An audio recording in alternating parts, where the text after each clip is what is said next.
السلام علیکم جی، میرا نام محمد اشفاق ہے، میرا تعلق کراچی سے ہے۔ اگر میرا سوال یہ ہے کہ ہمارے علماء کہتے ہیں کہ خیر کا خالق جو ہے اللہ کی ذات ہے اور شر کا خالق جو ہے انسان خود ہے۔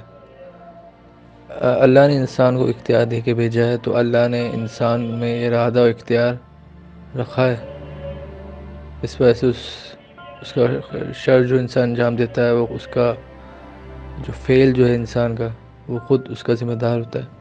تو میرا سوال یہ ہے کہ یہ جو اختیار اور آزادی جو انسان کو اللہ نے دی ہے، جس کی بنیاد میں انسان شر کا خالق قرار پایا، کیا خیر کے عمل کرنے میں انسان کے ارادے اور اختیار کا دخل نہیں ہے؟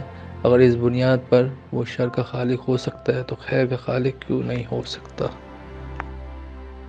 علیکم السلام ورحمۃ اللہ۔ بسم اللہ الرحمن الرحیم۔ اس عالم میں جو کام بھی ہوتا ہے وہ اذن پروردگار سے ہوتا ہے، اور اس اذن میں اللہ تعالیٰ کی طرف سے انسان کو دیا ہوا اختیار بھی شامل ہے۔ اللہ اپنے تمام کاموں میں کسی کا بھی نیاز مند نہیں ہے، یہاں تک کہ جتنے بھی کام وہ واسطوں اور وسیلوں کے ذریعے کرتا ہے وہ ان واسطوں اور وسیلوں کا بھی نیاز مند اور ضرورت مند نہیں ہے۔ اللہ اپنی ذات میں مستقل ہے۔ البتہ اس کا یہ مطلب نہیں ہے کہ جن واسطوں اور وسیلوں کو وہ استعمال کرتا ہے وہ اثر نہیں رکھتے، وہ تاثیر نہیں رکھتے، بلکہ اس کا مطلب یہ ہے کہ وہ اپنی ذات میں مستقل نہیں ہے۔ مستقل فقط پروردگار عالم کی ذات ہے۔ یعنی اس کا مطلب یہ ہے کہ جس طرح سے انسان اپنے وجود میں خدا سے وابستہ ہے، اسی طرح سے انسان اپنے اعمال اور اپنے وجود کی تاثیر میں بھی لمحہ بلمحہ پروردگار عالم سے وابستہ ہے۔ ایک مثال پہ غور کیجئے، آپ کے گھر میں جو بجلی آتی ہے وہ ایک بجلی گھر سے آتی ہے۔ جب آپ کے گھر میں پہنچتی ہے تو آپ کو اختیار حاصل ہے کہ آپ کب، کہاں، کتنی، کیسے استعمال کریں۔ آپ اس بجلی سے کولر بھی چلا سکتے ہیں، اے سی بھی چلا سکتے ہیں، اور خدا نخواستہ اس بجلی کو استعمال کرتے ہوئے کسی کی جان بھی لے سکتے ہیں۔ یہ آپ کے اختیار میں ہے۔ لیکن یہاں پر عین اس وقت جب آپ کو اختیار حاصل ہے، اگر پیچھے سے بند کر دی جائے بجلی اور بجلی گھر والے آپ کو بجلی ارسال نہ کریں تو آپ کچھ نہیں کر سکتے۔ معلوم ہوا نہ آپ مطلقاً اختیار رکھتے ہیں اور نہ ہی مطلقاً مجبور ہیں۔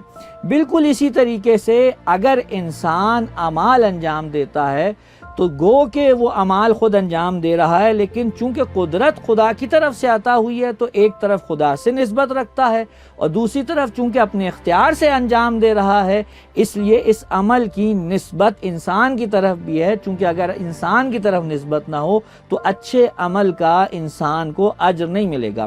قرآن مجید میں ارشاد ہوتا ہے سورہ مبارکہ انفال کی آیت نمبر 17 میں، وَمَا رَمَيْتَ إِذْ رَمَيْتَ وَلَكِنَّ اللَّهَ رَمَى۔ اے رسول، جب آپ نے کنکر پھینکے تو وہ آپ نے نہیں پھینکے بلکہ وہ تو اللہ نے پھینکے۔ اس آیت میں مفہوم واضح ہے۔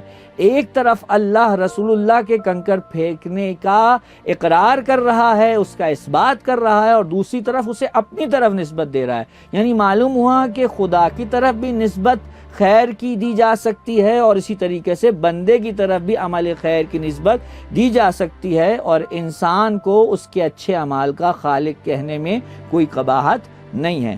والسلام علیکم ورحمۃ اللہ وبرکاتہ۔